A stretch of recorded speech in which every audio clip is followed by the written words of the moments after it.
Netflix beats Disney Plus. Welcome back to Views with Tuesday Jennifer News. This is Jerome Hughes, and if you haven't done so already, go ahead and subscribe to the channel, click the bell notification, so that way you'll be notified of future uploads and updates. So, from thatpopplace.com, it says here that Netflix dominated Disney Plus in 2022, budget at Disney out of control.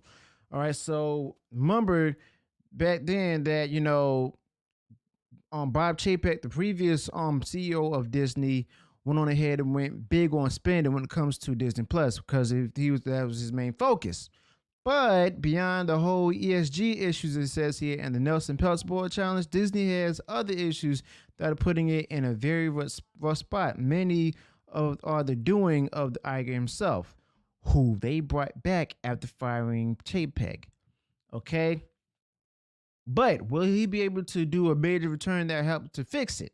So it says here that at in the very near future with the layoffs, Robert Iger is in a difficult situation now that he's back to take control of the House of Mouse. Now remember, Robert Iger, he came back, and at first he made a hiring freeze. Now he's looking to go ahead and follow the path of Bob Chapek and do layoffs. All right. So that means some people are going to get fired. Most likely going to start from the parks, then with the work his way to movies and other things, and then shows as well as executives. Okay. If not the other way around. So it says here that the fact that the strangest thing is that it's much of his own doing, throwing away all of that secondary market for physical media releases like Blu-ray, DVDs, and VHS, etc., is coming back to haunt the company itself. Whereas that was a constant flow of billions of dollars for the company in the past. Now it's essentially gone. It's in its place is Disney Plus, a streaming service without much of a PVOD system, which gives access to nearly all of Disney's catalog for a very low rate. So in other words, at a price which is still going up, by the way, people can go ahead and access Disney Plus, and that's what they're trying to do. They're trying to gain more subscribers. Now remember, they've been accused of fidgeting the numbers under Bob Chapek, where they might have exaggerated numbers of subscribers globally, where it turns out that it's possible that it's much lower than that. Okay, so says here that the top 15 streaming content for 2022 all came from either Netflix or other outlets, and then a couple of them are only Disney. Okay, Disney Plus. We got Encanto, Bluey, as well as The Simpsons that came from Disney Plus. So what do you notice? I notice here that there's no Marvel content, no Star Wars content either, like Book of Boba Fett from Star Wars, as well as Miss Marvel, She-Hulk from Marvel. Okay, so that shows here that the things that cost a lot of money or big budget items and stuff that's supposed to be based on the nostalgia of Marvel didn't even make the top 15 list of streaming content for 2022. Stranger Things took the number one spot, of course, and under that is NCIS and Coco Melon. Okay. So when you consider that Netflix is has half the budget of Disney Plus, you can begin to understand just what a mess Disney is in. In other words, like I stated, Disney spend a lot of money to make and put the content out there, but at the same time, it's not making any returns of the money that they spent for promoting as well as creating different content. Why? Because of the fact that many people does not like the content and stuff that it's trying to put out there now, which is from the ESG model. Okay. Now, how in the world can they continue to double the budget of Netflix and have three entities in the top 15? In other words, the top three, like three shows in the top 15 after spending a bunch of money, overspending what Netflix, compared to Netflix. Okay, so like it stated, where's the different content that were acquired, like Star Wars, Marvel, other things from 20th Century Fox? Where are those at on the list? Well, The Simpsons at number 15. Like, okay. Now, I guarantee you by the time Avatar makes it on the Disney Plus, there may be a number of people watching it there as well. Okay, but will it be enough to bring up the streaming service numbers and everything? I don't know. I'm doubtful. Okay. So it's like things like it can't so it doesn't really hold water much. Well,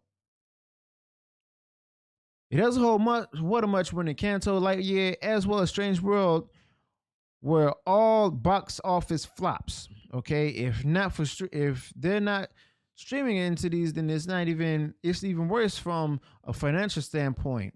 In other words, basically, if you put out there a lot of money and you don't make any returns, then the company lost millions, if not billions of dollars. Okay, and that's when people are going to start getting fired and heads going to roll. So it also says that it's going to be an insane earnings report, which is coming up for Disney in February. If Disney Plus losses continue to top the billion mark for the next quarter, there's no way the company can continue to create the type of content that flounders this way.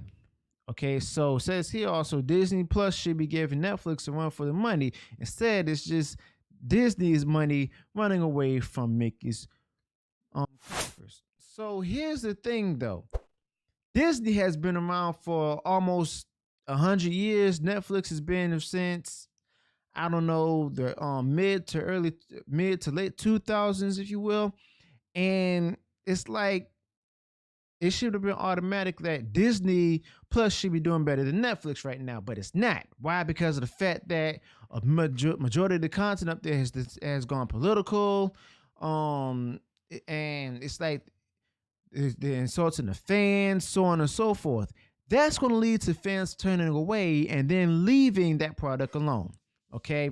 Also, you have fans that are not only a part of the opposing political bend as those who are in the company, but also the fans. You also have fans out there who are apolitical, who doesn't want anything leaning left or leaning right. They just want everything traditional to entertain them. Okay. Remember from a call that Kevin Feige from an interview on a podcast that was shared on Spotify, where he talks about entertaining first. Otherwise, with the messaging, it's going to fall on deaf's ears. So if you don't entertain first, then you're not going to get the message. But here's the thing, though: the people have already seen from the trailers the kind of messaging that is in the content. Not just with Marvel, but with a number of Disney Lucasfilm projects, especially from Star Wars. Okay, when the fans either hear that from a scoop or rumors, anything, and next thing you know, they hear that from the reviews, the confirmed and word of mouth, they're gone. Okay, they're tuning out, they're not watching it, they're not even going to support the company. Okay, so let me know your thoughts about this below. What do you think this will lead to? Do you think that the budget earnings call is going to be far abysmal? Do you think Bob Iger is going to bring Disney to further ruins, or do you think that the board itself or Norman Peltz will actually go ahead and be accepted onto the board and be able to help turn things around? So let me know your thoughts about this in the comments below. Also, let me know what went wrong in the video in the comments, and also if you enjoy what I shared in this video, go ahead and add any additional comments to it. And if you enjoyed this video, go ahead and smash that like button and share it everywhere, far wide across social media. Also, if you enjoyed all the content I put out there, go ahead and subscribe to the channel and click the bell notification so that way you'll be notified of future uploads and updates. Until then, peace.